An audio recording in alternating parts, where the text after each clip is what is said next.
Hello, and welcome to another BookTrib live chat. Today we have the pleasure of talking with Mike Offit, whose thriller Nothing Personal, a Novel of Wall Street, actually hit the streets today, and the reviews are stellar. Donald Trump called the book a riveting story. Thanks, Mr. Trump! Nothing Personal is the coming-of-age story of a bright young man who stumbles into a career in finance in the early 1980s. And without giving too much of the story away, let's just say the rewards of Wall Street come fast and furious. Too fast for some, not fast enough for others. The street is where big money is made, and it's all based on the same drive: greed. Now, add a little sex, deceit, power, a murder or three, and you have a recipe for a wonderful read. Our author began his Wall Street career after graduating from Brown University, and to say he obtained a significant success would be an understatement. After more than 2 decades, he has turned back to his original passion, and one he has always wanted: writing, just like his famous dad, Sidney Offit. But before we begin the questions, let me remind you that at the end of the chat, you should go to booktrib.com to sign up to win a copy of Nothing Personal and to sign up for updates and more live chats. And now it is my pleasure to introduce you to Mike Offit.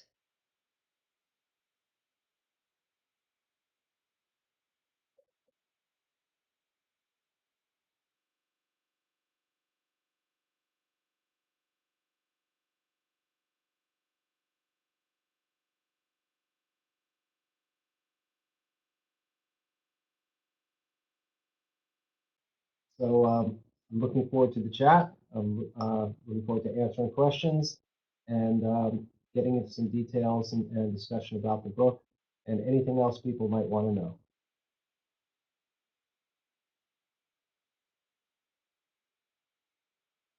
Um, the first question is, how is Wall Street different now as opposed to 1980s Wall Street? Well, um, essentially, the differences are not that great. 1980s Wall Street was dominated by the mortgage-backed securities business, and current Wall Street is also dominated by the mortgage-backed securities business. So we saw through the crisis of 2008, 2009, the CDO market caused a huge upheaval, and that was a mortgage innovation. I spent most of my career, actually all of my career, in the mortgage-backed securities market. Um, New trainees enter a Wall Street firm and go through the same process as they did in the 80s. And more importantly, and most importantly, the regulatory environment for Wall Street hasn't really changed a great deal since the 1980s. What most people don't realize is Wall Street is largely a self-regulated business. I mean, it's the center of all of the world's financial activity, and yet each individual firm does its own reporting and calculating of its risk exposures and reports those to the regulators, who generally take them pretty much at face value.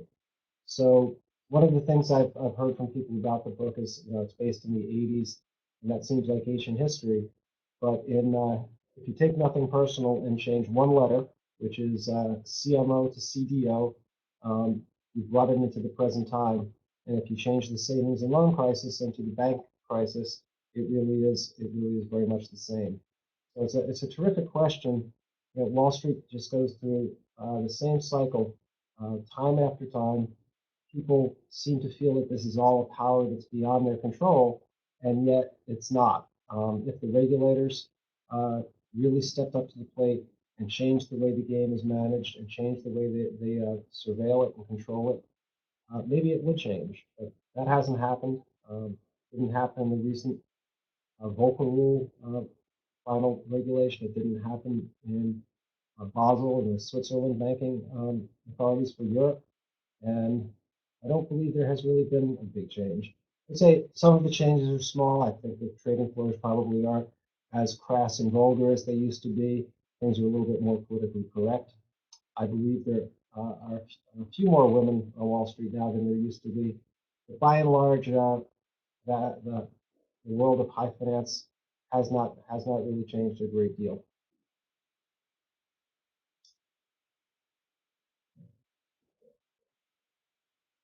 uh, after 20 years working on Wall Street, what would you say is the most memorable moment?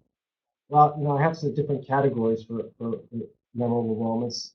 I would certainly say that getting offered my job, that first job, was a highlight. It was a nervous time coming out of business school, not sure what the opportunities would be in a very competitive market. And the job I really wanted, which was to be a mortgage trader at First Boston, um, was my dream. And I went in and got that job. In a similar way to the way it's written in the book. So that was certainly a highlight. And another highlight was just a trading moment where I had started a new department for Deutsche Bank, and we were competing for a deal against my former firm, Goldman Sachs, and we were the sort of small upstart. And it came down to a tense moment of trying to get about $1.5 billion piece of business, and it was really like a game of poker. I had to call Goldman's bluff and see if the trader over there would be willing to stand up, and he backed down. And that deal really got my new department started. And that was important because I'd hired 40 or 50 people from around the street and different firms to come join us and join me in this effort. And our success really, was important to their lives and their careers. So those were two really meaningful highlights for me.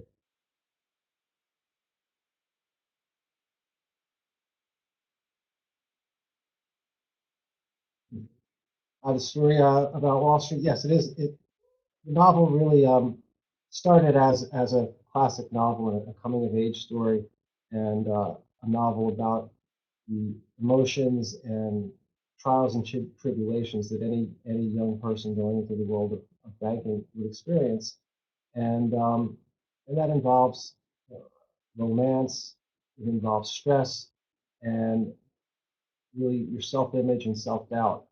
And Um, as I started to piece the story together, I saw that there was this overwhelming theme or interwoven theme, and it was the source of the title of the book, Nothing Personal. That so much of what you did was presented as really impersonal and just numbers. Finance is not personal; it's just numbers, and you go to work and your job is to produce profits.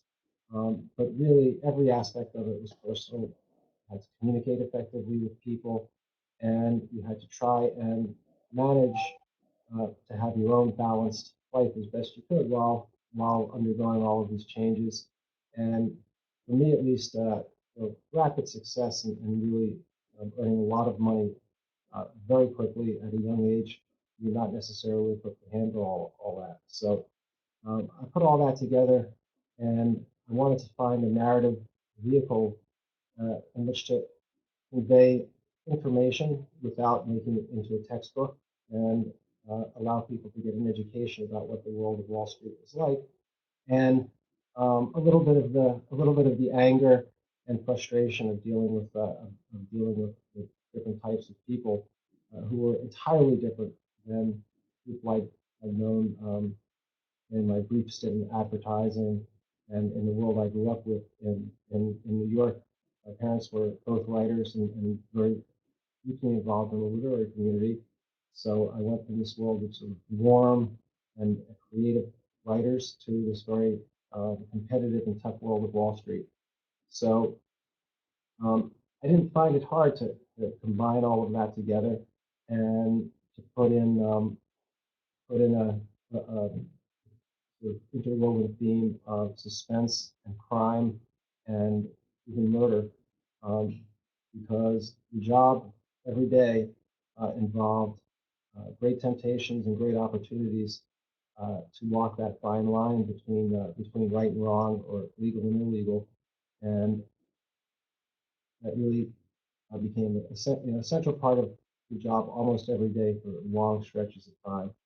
So it was very natural, and I would say, except for the murder and the actual criminal activity, uh, it was very much telling a story that grew as I wrote it, and characters that I met along the way grew into real people. So interweaving it all was really natural. I didn't find it difficult.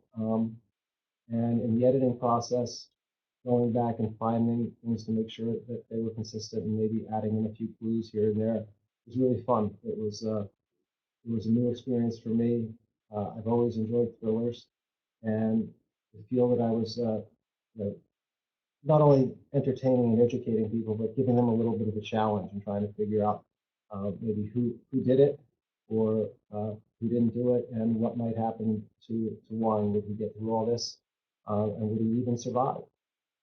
So I guess the answer is that that was just was part of the process. Uh, well, the difference between The Wolf of Wall Street and my book, Nothing Personal, um, is really there's a vast gulf. The Wolf of Wall Street is really kind of a misnomer for what that story is. Jordan Belfort was a penny stock swindler out on Long Island. He really was not part of what I think of when I think of Wall Street. To me, Wall Street is uh, large, powerful firms that really dominate the financial landscape. When I was working at Goldman or First Boston or Deutsche Bank, the average size of a trade that we would do with a big money manager or pension fund would be in the tens or even hundreds of millions of dollars, and we were dealing with really sophisticated money managers, real investment professionals who had a great responsibility to manage the pensions and savings of millions of people. Wolf of Wall Street was very entertaining, uh, but really, prostitutes and drugs as a central part of Wall Street really wasn't my experience of it. Certainly, there's an extent of that in many places. There's lots of young people and money, but it's a vast difference. So that world was it's a great story. It was an entertaining movie, but the differences between the types of people, education levels. I mean, most of the people I worked with during my career went to top Ivy League schools, graduated very high in their class in business school, very well-educated people, although most of them were very focused in their education and on finance. They weren't necessarily the most balanced or culture sophisticated people, but certainly they weren't the sort of crass and vulgar people you saw on Wolf of Wall Street. So two very different worlds. I would say the difference between a small minor league baseball team, in the Midwest and the New York Yankees.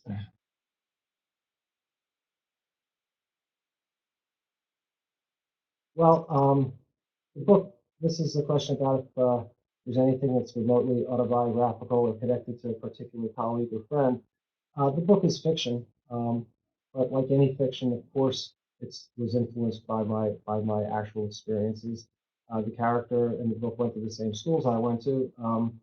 That made it easier for me to describe settings and to create an ambiance. But apart from that, the characters are really composites of some people that I met, um, some people that I knew of, and also completely fictitious people.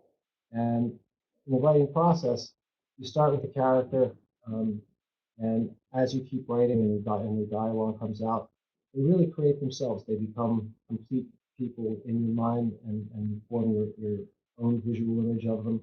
So you know, they're informed by my experiences. What I would say is that everything in this book could have happened. Um, there's nothing in it that's inconsistent with things that I saw happen or the types of people I dealt with or conversations that I witnessed.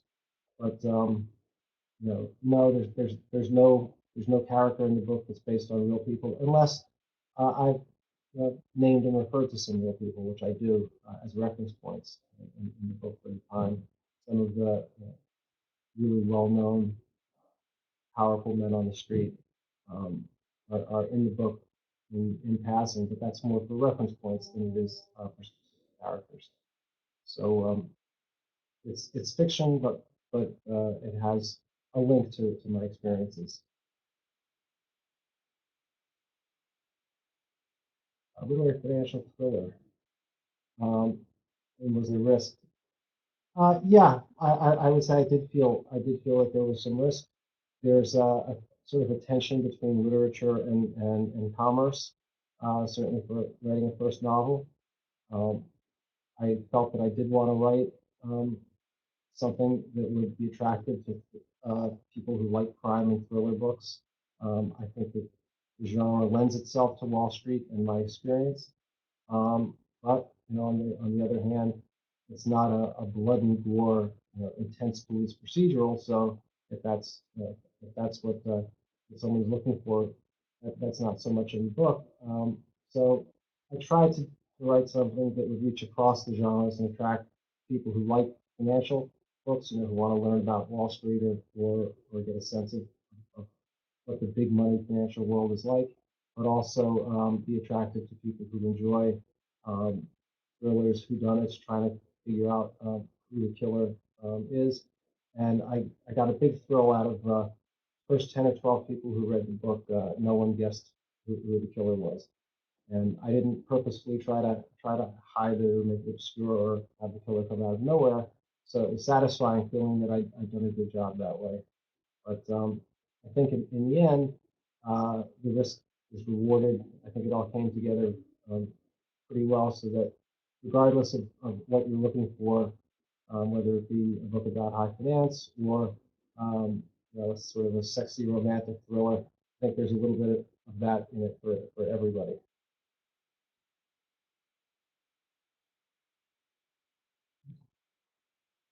Where did I come up with the title for the book? I just have to. Um, no, the title for the book came very early, as I said, as I started to write the book. Um, the phrase "it's nothing personal" kept coming back to me. I had the experience of being fired once or twice in my career.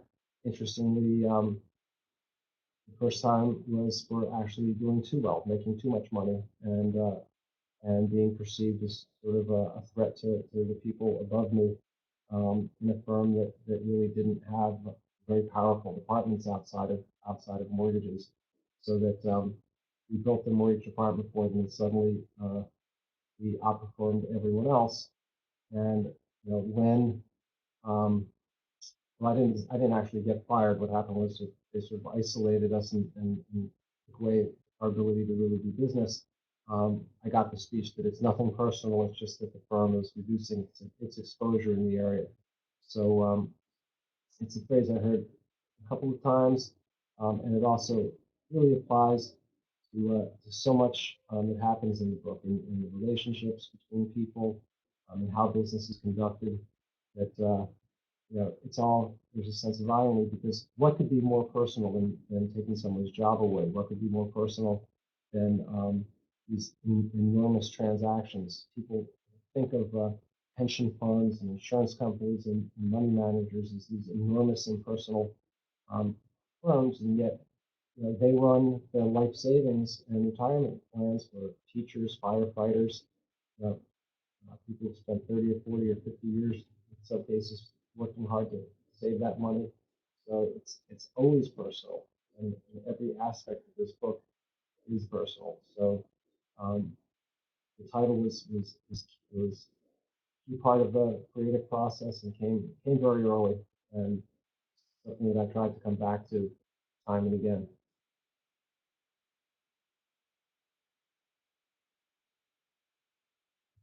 Of my writing process and how long it would take me.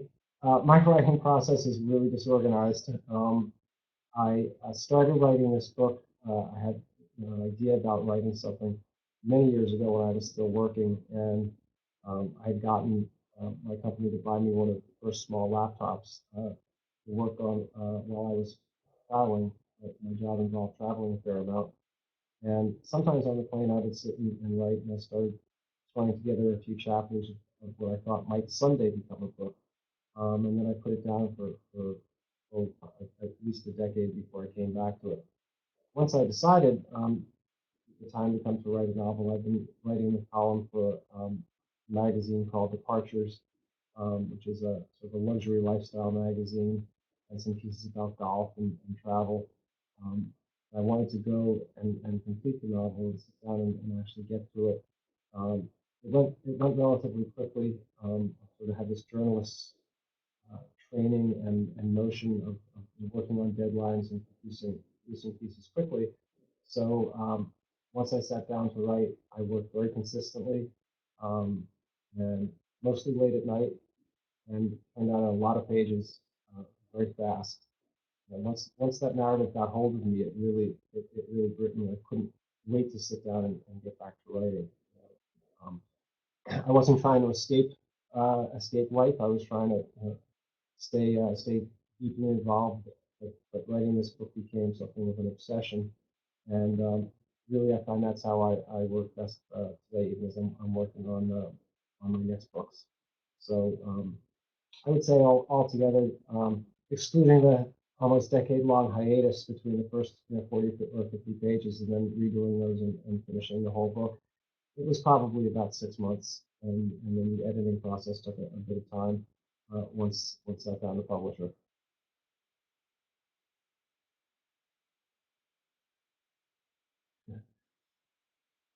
It's have I read reviews and how do I take negative critiques? I have read a few. There haven't been too many yet. There's been some great bloggers have posted reviews. I got a wonderful review from Kirkus Reviews, which I saw for the first time yesterday. It was very exciting.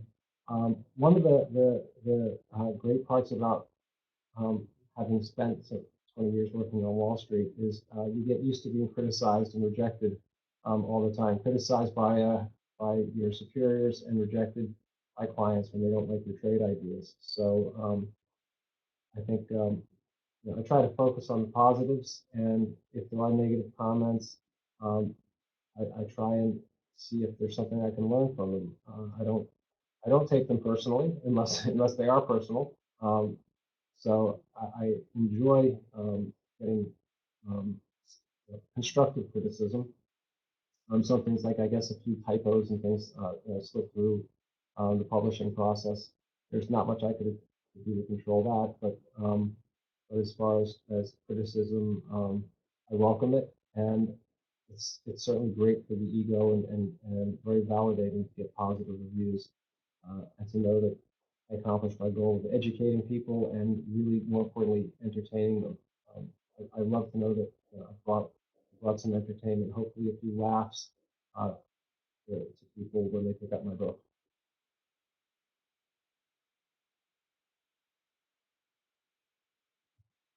Um, the name Warren Hament was pretty much random. Warren was the first name of a good friend when I was in first or second grade, and I always loved that name. I thought it was a cool name, and Hammond was just a random name. I've known one or two people with that last name in my life. One happened to have been a tennis pro, so it seemed to fit. Warren has a link to tennis, so it was just a random combination of names. Coming up with names for characters is an interesting challenge. It's not something I expected when I started writing. When you introduce a new character, you have to sort of decide: do you want the name to in some way convey the person, or do you want it to just be nothing more than a name to identify them as opposed to describe them? And I think I stuck pretty much to names that were appropriate for the character, and in some cases would identify them. There's a character named Anson, and I think that first name is somewhat descriptive of a certain sort of socioeconomic um, type. So um, in this case, it was strictly random combinations of names.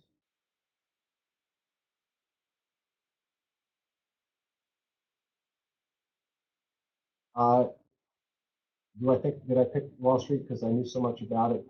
Absolutely. There is that old saying, "Write what you know," and I certainly knew a lot about Wall Street.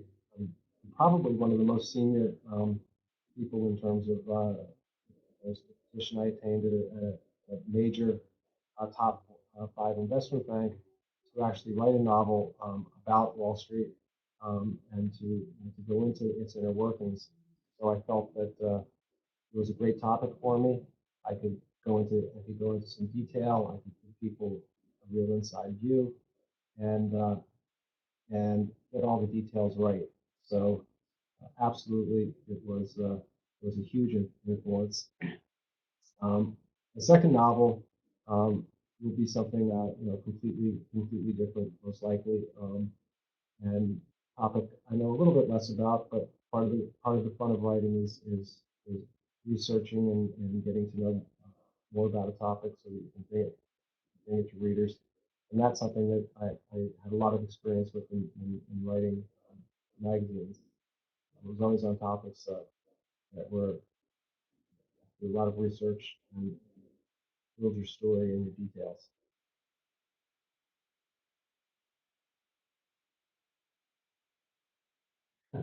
Well, I agree. It is a great cover, and I was thrilled with it. Um, we did have a chat. I had a chat with the publisher and their creative department. I sort of got the general feeling for it. I had done one or two mock-ups that I thought about sending to them, but ultimately I wanted to see what they produced. And the cover that's on the book is pretty much their first effort. I didn't see a whole lot that I wanted to change. I thought they did a beautiful job, and that the picture really conveyed the feeling I wanted it to. It was important to me that the World Trade Center be in the picture. Um, I feel, always felt an enormous attachment to the Trade Center. I did work there when I was in the commodities market, and that certainly was a day that any New Yorker will never forget. And the book takes place before 9/11, so it was important to me that be there. But I love the torn pages and the way it feels. So I had a little bit of input, but this it really was a great job by the creative department. I was absolutely thrilled with it. I love holding it.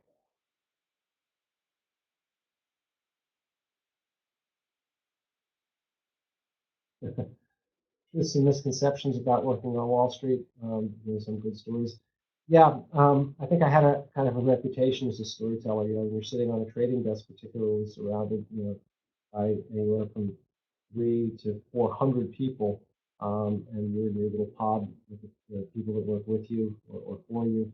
There's a lot of downtime, so there's a lot of opportunity to share stories and just sort of shoot the breeze. And I became known as something of a storyteller. Um, I think the general concepts of what it's like to work on Wall Street um, are are reasonably accurate. The overall picture that people have. There's the Wall Street of your typical investment advisor, what we used to call a stockbroker, but now they're generally called financial advisors or wealth advisors.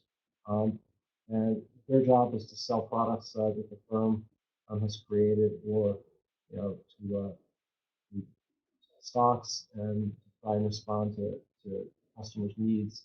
Um, and that's something everybody tends to be very familiar with. I think uh, the image of traders and salesmen as being more colorful and under a lot more stress and daily pressure is certainly accurate. And I think there have been a few movies and books that have gotten that across. Of course, there's the classic Liar's Poker by Michael Lewis. It was one of the first books to give a sense of what the world of institutional Wall Street firms like. But I think that by and large, um, thing that most surprised me as a misconception of Wall Street was the, the intense level of competition and the willingness, really at any firm, to sort of push the envelope and push things to the limit um, to generate profits and make more money and to get ahead. And I was really surprised. I never really learned the lesson, until my last day on Wall Street. I never really absorbed you know, the level to which some people would be willing to go for advantage.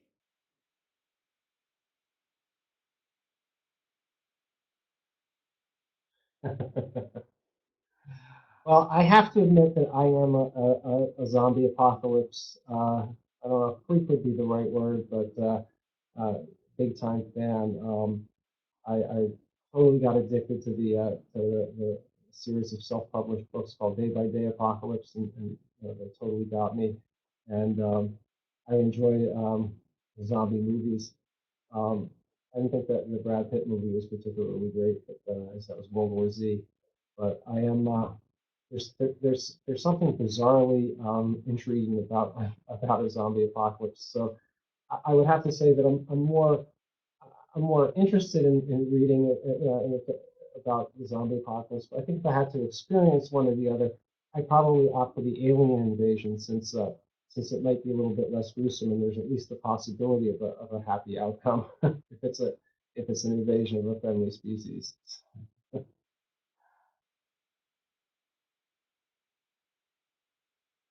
Will my next book stay in this genre?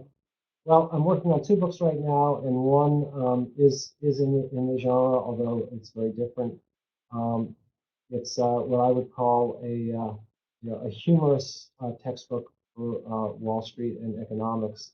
Um, that's really focused on giving people a business school in a book, if you will. And I'm about halfway through that, and that's a nonfiction book that tries to make the subject funny and approachable, where if you can come out of it knowing really as much as most MBA graduates would know just from a relatively short 200-page book about about Wall Street economics and finance. Um, and if you want to get into the details of things like statistics and what have you, that's all going to be in there. The other novel is totally different. It's more of an historical saga, an epic about the Hamptons in eastern Long Island, starting back in the 17th century. I've always had an interest in pirate novels and seafaring novels, and I wanted to try my hand at a little bit of that. So the first section of the book is set in that period, and then it comes forward in time, and will the second half of it will be set in the current day in a very big money, intensely competitive um, world of the Hamptons. So it's a little bit connected in that regard, but very much a different book. So I don't know which one I'm going to finish first. I'm working on them both, and we'll see which one goes out the door first.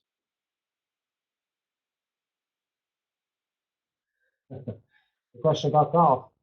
Um, I got to be a good golfer, relatively good golfer, just by natural talent. I didn't work very hard at it, and I was reasonably good at it the first time I ever played. So I was fortunate in that it was never hard work for me. Um, Winning tournaments and club championships that took some practice and dedication.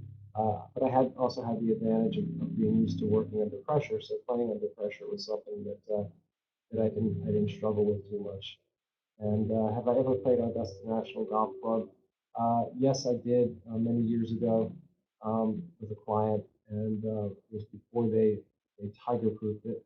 And I was sort of impressed by the setting and the club itself, sort of shocked by the surroundings, of it, um, and amazed at the greens and how insanely contoured they were. It was a fun experience, um, but uh, it's a course that looms larger in legend to me than it does in reality.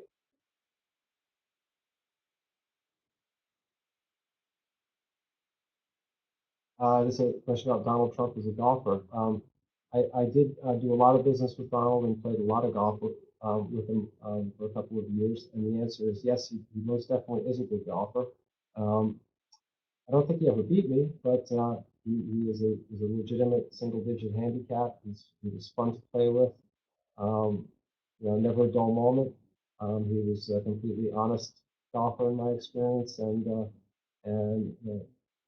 I saw him break 80. I would say probably most of the times I played with him. So the answer to that question is, yep, he's a good golfer, still a good golfer, and a lot of fun to play with. It was a question up there that disappeared. When I want to relax, what kind of book do I read?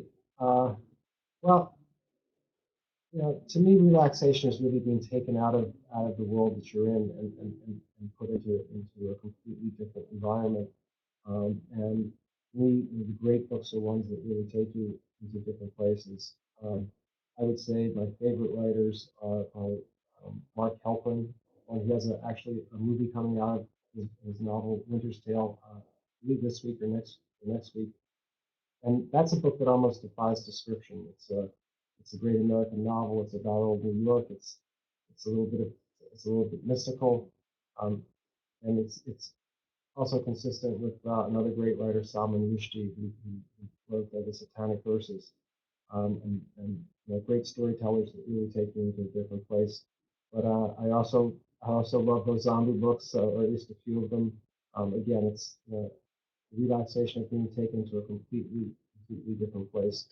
Whereas my wife relaxes by reading very dense nonfiction. She's an art expert, like 26 years as the head of the American Paintings Department at Sotheby's. That's really how she relaxes is by building her knowledge base. I'm the opposite. I just like to be transported to a different time, a different place, or a completely different world than what I know.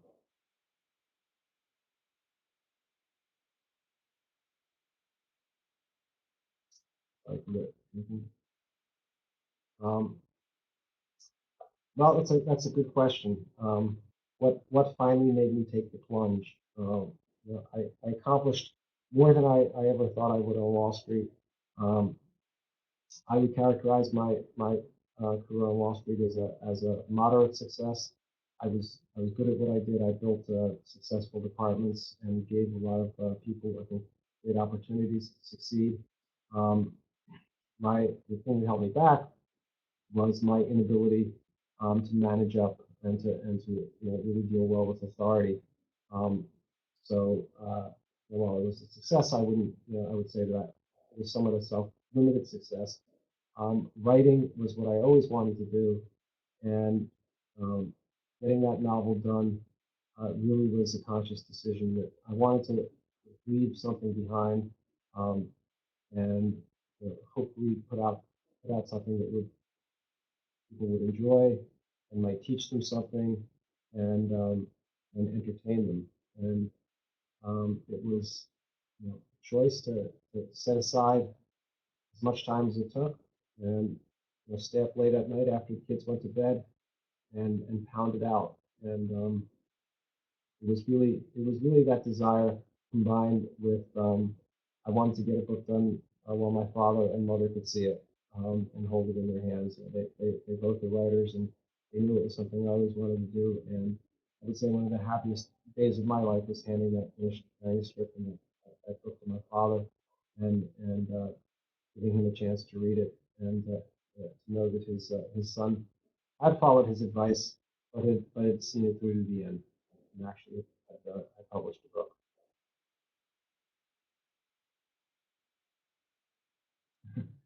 What shows do I watch?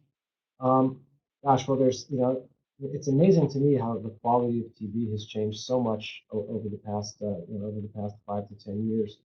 Um, there's so much great TV to watch that you could almost never get away from the screen. And right now, a lot of the shows that I love are between seasons. I love Downton Abbey. This new show, True Detective. I'm just enthralled by the acting of Woody Harrelson and Matthew McConaughey, who are two of my favorite actors anyway, and then to see them together um, in that show is just fantastic. I loved Breaking Bad, but unfortunately that's done. Californication is a show that I find entertaining. Of course, it's not a writer. I mean, there's tons of shows. House of Cards, I certainly enjoy, like House of Lies, which is fast-paced and entertaining. Um, it runs the gamut, but I would certainly say that right now, Downton Abbey is a show that I'm just astonished at the way they rebuild that period and present such a compelling story every week. Any unusual hobbies? Well, my main hobby is writing, so that that takes up a fair amount of time. Um, I used to want to build models, but I don't do that so much anymore. I am an avid photographer. Um, I had several pictures published in various magazines, travel and sports photography. Um, you know, those are sort of my main focus. I would say that I am a completely fanatic hockey fan. Um, I'm a New York Ranger fan, which is a challenging thing to be. Only one championship in my lifetime. Hopefully another soon. And I'm told I look a lot like their ex-coach John Tortorella, which I actually did in person. But you know, with family and writing and golf and photography, and it's a pretty full life. So I don't have any really weird hobbies now.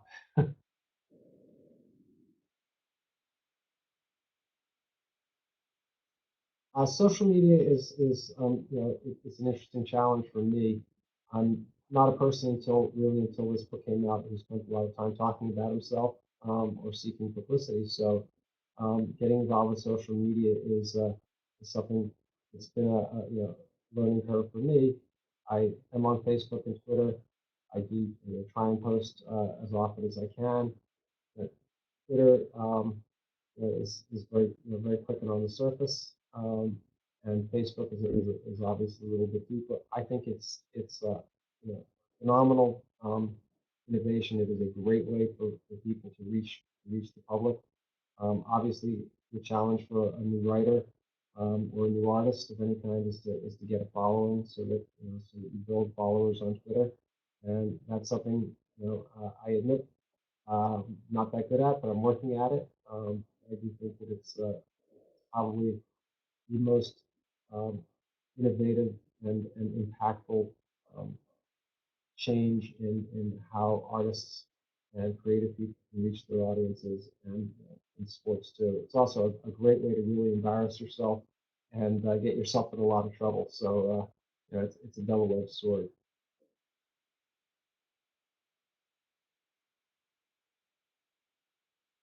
Um, I'd say if there's only one thing you could take away from the novel, what would it be? Well, it ties into the title. Nothing personal. Is that all businesses, all lifestyles and relationships are intensely personal experiences, and that the message of this novel really is that Wall Street and the financial services, financial industry, um, it looks like it's an intensely complex and impersonal business. It's really it's very individual. It's not that complicated, and um, understanding how it works is important, and that nothing in your life is more important than your relationships with other people and the people you love and care about, and that should always be what comes first. So to me, that's the message that I hope the book sends, and that's what drove me to write it. Just out of time. Well, this was great. I thought really enjoyed the questions. There were some great twists there, and the little icons from visitors look a little bit like zombies. So I really enjoyed the zombie question. Thank you so much.